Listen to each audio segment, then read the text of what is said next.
صباح الفل.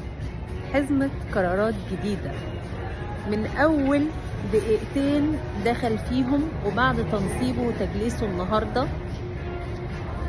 ترامب ادى شوية قرارات لو دلت تدل على إن هو رجل دين بينفذ تعاليم الكتاب المقدس كما يجب. أول حاجة قالك عندنا نوعين، ذكر وأنثى، اللي ربنا قال عليه.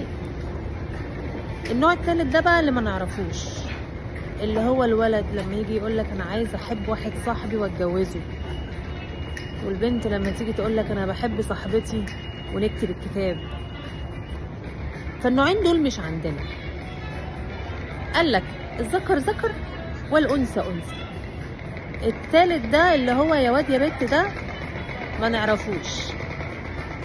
فقالك يعني اللي هتسول له نفسه وناوي يعمل كده هنعمل معاه الغلط والصح. ترامب ما بيهزرش، فلغى بقى القرف ده كله. تاني حاجة قال لنا يا جماعة الناس اللي جت بطريقة غير شرعية وما نعرفش هم عبارة عن ايه هيترحلوا. احنا بنتكلم على الناس اللي ما خدتش ورق خالص ولا سوشيال سيكيورتي ولا اي حاجه. غالبا بيتكلم على اللي موجودين في الكامب دلوقتي. في مجموعه كبيره جدا جايه عن طريق المكسيك دلوقتي موجوده في الكامبات، غالبا كلها هتترحل وهترجع المكسيك وهترجع نفس الطريق اللي مشته هي جايه. انا عارفه موضوع صعب جدا، في ناس اصحابنا موجودين في الكامبات معارفنا، يعني احتمال كبير يرجعوا للأسف. لكن الناس اللي صدر ليهم سوشيال سيكيورتي أو ورق أو تحديد مواعيد للمقابلة بتاعتهم بتاعة اللجوء بتاعتهم هيمشوا إجراءاتهم القانونية عادي. خلاص أصبحوا دخلوا جوه أمريكا، خلاص الكلام خلصان.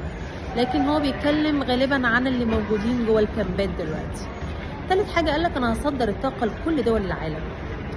يا رب البنزين يرخص يا رب، عشان كانت أيام بايدن الموضوع صعب جدا جدا وأسعار غير محتملة على الأمريكان خالص.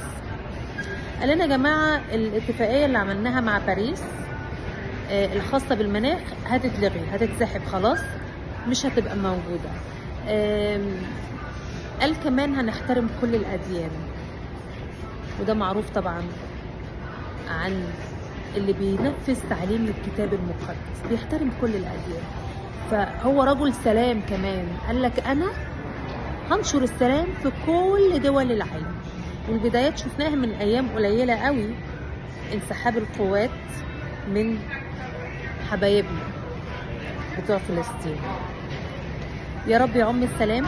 ومجموعة قرارات في أول دقايق، لأن النهاردة أدى القسم وحلف أو مسك الإنجيل، وكانت جايبه له والدته سنة 1955. زي ما تقولوا ايه، يعني حط ايده على الإنجيل وأقسم ان هو يراعي ربنا في كل الأمريكان ويعمل لمصلحة العالم خير ان شاء الله الفترة اللي جاية، لأن هو رجل ينفذ تعليم الكتاب المقدس. دونالد ترامب الرئيس رقم 47 للولايات المتحدة الأمريكية. صباح الورد.